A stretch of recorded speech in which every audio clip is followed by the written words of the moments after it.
একটা সময় সম্পর্ক শেষ হয়ে যাওয়ার পরে আপনি আস্তে আস্তে ফিল করবেন আপনাকে আসলে ঠকানো হয়েছে। একদিন দুই দিন না, বহুদিন ধরে ঠকানো হয়েছে। আপনি এতই অন্ধ ছিলেন যে আপনি কিচ্ছু দেখেন নাই, কিচ্ছু বুঝেন নাই। খুব ভালোবাসলে এই এক ঝামেলা, চোখে কিচ্ছু ধরা পড়ে না, শুধুই মনে হয় ওর মতো ভালো মানুষ আর নেই। আপনি যতদিনে বুঝবেন ততদিন আপনাকে ঠকানো মানুষটা ছেড়ে সুখেই আছে।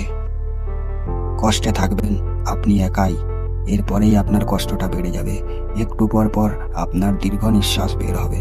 আপনি শুধু ভাবতে থাকবেন, ও কি সব সময় আমার সাথে মিথ্যাই বলে গেল, আমাকে এতটা বোকা বানিয়ে রেখেছিল। আপনি বারবার নিজেকেই প্রশ্ন করবেন, কেন আমাকে ঠকালো? আমি তো ওকে প্রচুর ভালোবাসতাম, ঠকানোর জন্য আমাকেই পেল। আমি ওর অভিনয়টা একটুও বুঝলাম না, আমি এত বোকা। আপনার সেই মানুষটার প্রতি রাগ জিদ কিচ্ছু কাজ করবে না। আপনি শুধু নিজের চোখ কানকেই অবিশ্বাস করবেন। এতে আপনি টেরই পাবেন নাই মানুষ এত সুন্দর অভিনয় করতে পারে।